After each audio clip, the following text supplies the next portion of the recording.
Hello there, I'm Jen and I make useful English Lit study videos on Shakespeare, poetry, fiction, literary ideas and more to help you become a literary expert. So if that sounds like what you need, then make sure you hit the subscribe button below so you never miss out on my future weekly videos. Now in today's video, I'm going to identify the 3 biggest traps that I think students tend to fall into when revising for their English literature exams. Now the irony is that these traps, or issues rather, kind of only apply if you're actually a hard-working student, which I know sounds really weird, but even in the case of academic revision, there really can be too much of a good thing. So when it comes to effective studying, the adage of quality over quantity really applies. And from experience, I've noticed that it's never the students who spend the longest time revising who end up doing the best on their exams, but rather those who dedicate a specific period of time in their week towards focused engagement with their texts, consciously applying their skills in practice, and working on addressing feedback for improvement, who ultimately end up excelling on their exams. So effective revision is really about being intentional, strategic, and selective. So today in this video, we're going to consider what exactly that looks like by reminding ourselves of the 3 major things to not do as we prepare for our upcoming exams. So let's dive straight into it.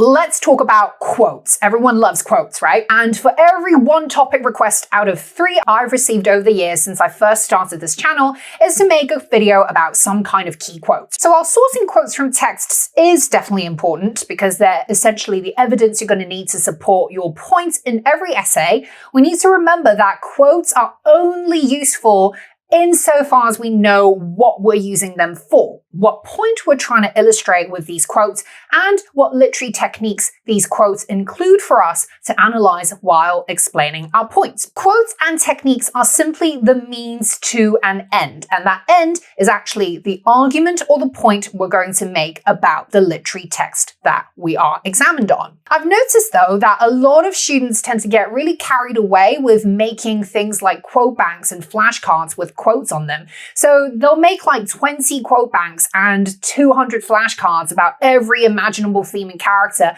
in each text. And then they'll write down whatever analysis they've come up with or sourced from study materials on each quote flashcard.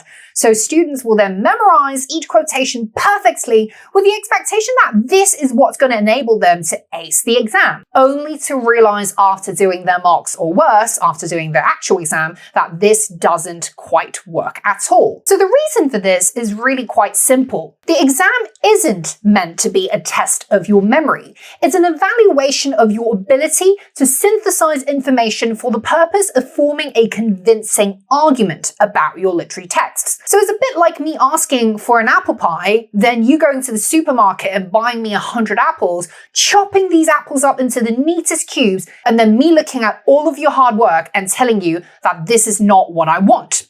So a much better way to study for quotes is to actually write practice essays on a specific topic or character or theme where you would incorporate quotes in each paragraph to support a bigger point you're making, analyze how the techniques featured in the quotes you've included illustrate the said point, and what contextual link you can make from that quote. So the key here is to engage with each quote as a tool that helps you explain a bigger point in your essay, not to memorize a quote in isolation from all the other components, i.e. the technique, context, argument in your essay, which is ultimately where you're going to be presenting your knowledge of the quotations anyway. It's the essay as a whole. The quotations are only one part of the bigger essay. So remember, your task isn't to memorize all the quotes under the sun, and it really doesn't matter how many nice flashcards you spend time creating for how many quotes. If you can't use them to explain a point, then none of that really matters at the end of the day in terms of helping you get top grades.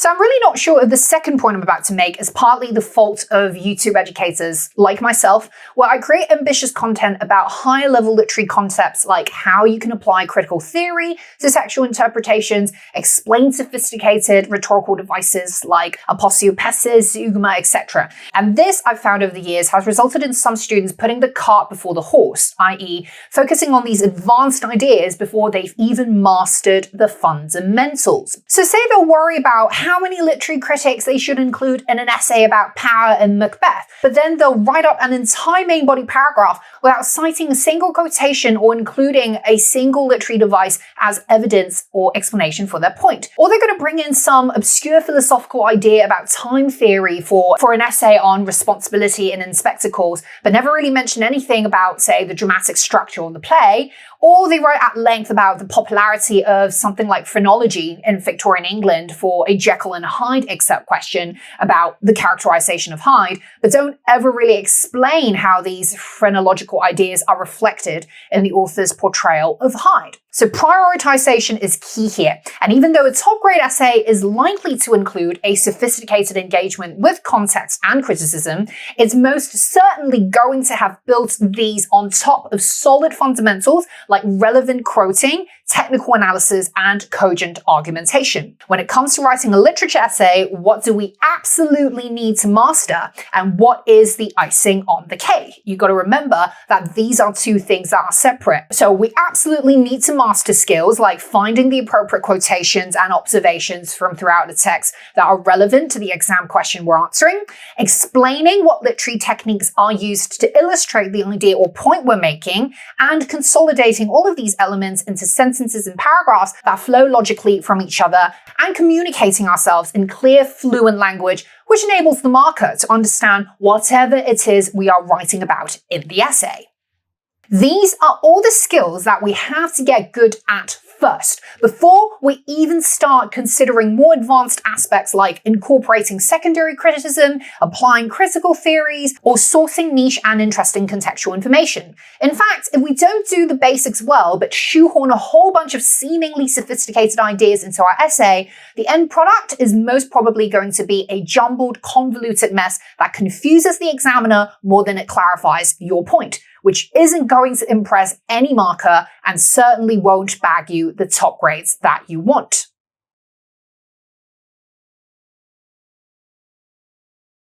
So when it comes to the final trap I'm about to mention, I think I'm also somewhat guilty as charged, which is that students sometimes overwhelm themselves with too many study notes to the extent where they've collated so much information, so many perspectives and interpretations about all the different texts, they no longer know what they should be focusing on. And just because there are 100 YouTube analysis videos on Macbeth doesn't mean you need to watch or memorize the details from all 100 of them. Just because you've been recommended 20 revision prep websites doesn't mean you need to plow through all of them and download and memorize all of their notes. Effective appreciation of literature and deep engagement with a literary text aren't so much about how much analysis you read by other people, but far more about developing your own point of view and argument. So I can read a journal article about reading Macbeth from a post-colonial lens, right? Watch a video about using Freudian psychoanalysis to diagnose Macbeth,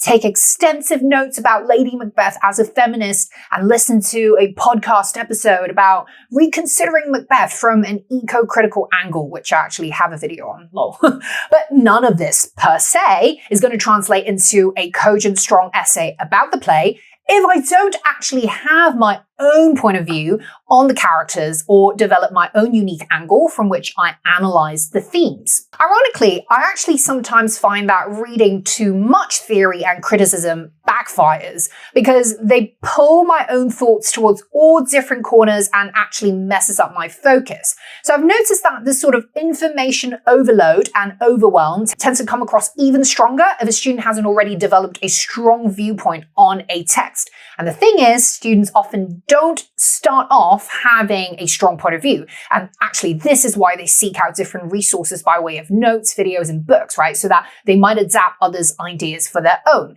But ultimately, while this approach of looking for resources as study aid is a good thing, there can also, as I mentioned at the start of this video, be too much of a good thing. So instead of consolidating, say, like a 50-page Google Doc with 10 sets of study notes per text, maybe try picking out at most 2 to 3 key resources that you think are of high quality, that you can understand and are confident about building an argument around or engaging with in your own essay.